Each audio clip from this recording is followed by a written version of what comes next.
Welcome to Soundscape Sagas. Readings from Viking Tales by Jennie Hall. Part 1, in Norway.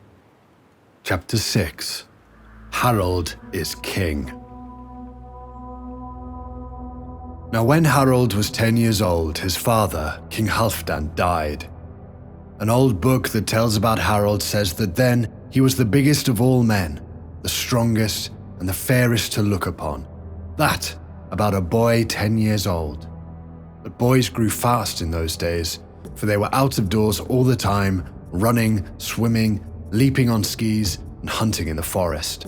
All that makes big, manly boys.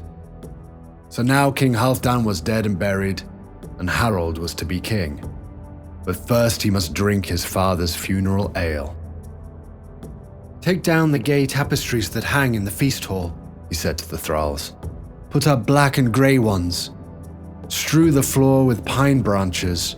Brew 20 tubs of fresh ale and mead.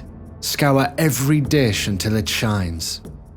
Then Harald sent messengers all over the country to his kinsmen and friends. "Bid them come in 3 months' time to drink my father's funeral ale," he said. "Tell them that no one shall go away empty-handed."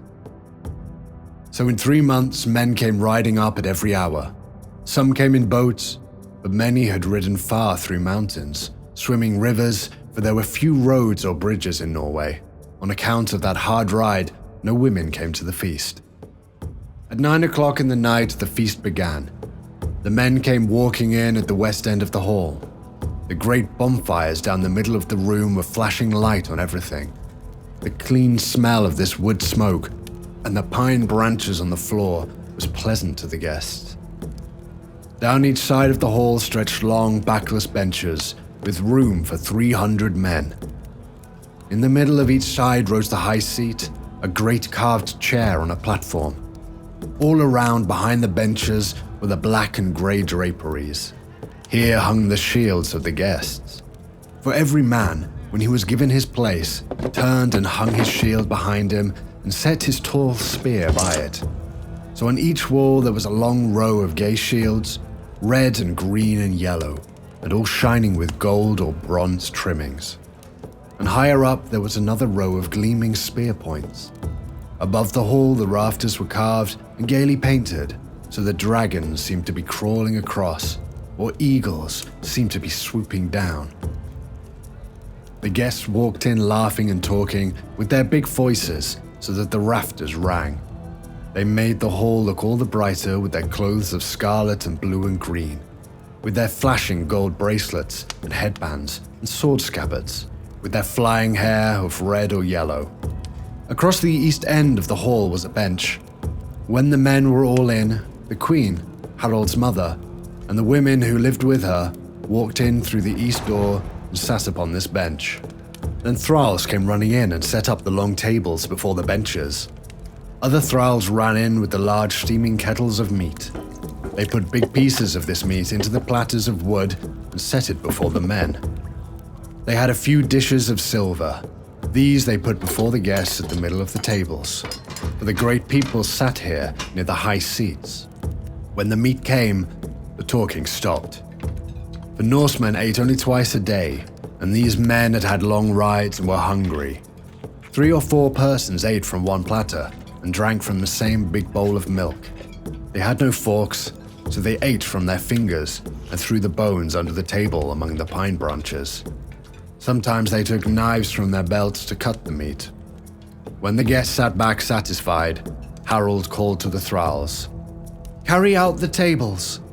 So they did, and brought in 2 great tubs of mead and sat one at each end of the hall. Then the queen stood up and called some of her women. They went to the mead tubs. They took the horns, when the thralls had filled them, and carried them to the men with some merry word. Perhaps one woman said as she handed a man his horn, "This horn has no feet to be set down upon. You must drink it at one draught." Perhaps another said, "Mead loves a merry face." The women were beautiful, moving about the hall.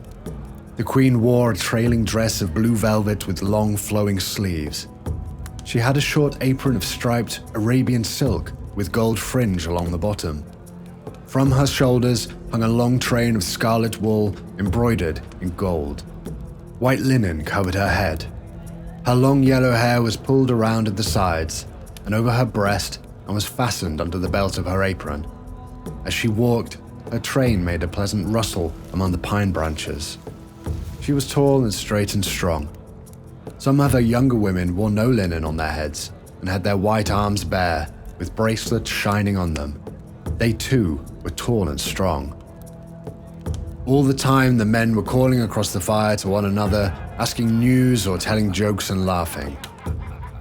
An old man, Harald's uncle, sat in the high seat on the north side. That was the place of honor, but the high seat on the south side was empty, for that was the king's seat. Harald sat on the steps before it. The feast went merrily until long after midnight.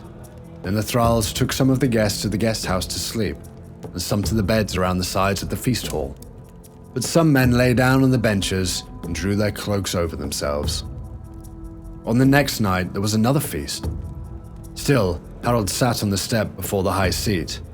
But when the tables were gone and the horns were going around, he stood up and raised high a horn of ale and said loudly, "This horn of memory I drink in honor of my father, Halfdan, son of Gudrod, who sits now in Valhalla, and I vow that I will grind my father's foes under my heel." Then he drank the ale and sat down in the king's high seat, while all the men stood up and raised their horns and shouted, "King Harald!" And some cried, "That was a brave vow." And Harald's uncle called out, "A health to King Harald!" And they all drank it. Then a man stood up and said, "Hear my song of King Halfdan." For this man was a skald. "Yes, the song," shouted the men. And Harald nodded his head. So the skald took down his great harp from the wall behind him and went and stood before Harald. The bottom of the harp rested on the floor, but the top reached as high as the skald's shoulders. The brass frame shone in the light. The strings were some of gold and some of silver. The man struck them with his hand and sang of King Halfdan, of his battles, of his strong arm and good sword, of his death, and of how men loved him. When he had finished, King Harald took a bracelet from his arm and gave it to him, saying, "Take this as thanks for your good song." The guests stayed the next day, and at night there was another feast. When the mead horns were going around, King Harald stood up and spoke. "I said that no man should go away empty-handed from drinking my father's funeral ale." He beckoned the thralls, and they brought in a great treasure chest and set it down by the high seat. King Harald opened it and took out rich gifts, capes and sword belts and beautiful cloth and bracelets and gold cloak pins. These he sent about the hall and gave something to every man. The guests wondered at the richness of his gifts. "This young king has an open hand," they said, "and deep treasure chests." After breakfast the next morning, the guests went out and stood by their horses ready to go. But before they mounted, thralls brought a horn of mead to each man. That was called the stirrup horn, because after they drank it, the men put their feet to the stirrups and sprang upon their horses and started. King Harald and his people rode a little way with them. All men said that that was the richest funeral feast that ever was held. Thank you for listening. Please join me again to hear another story. Until then, farewell.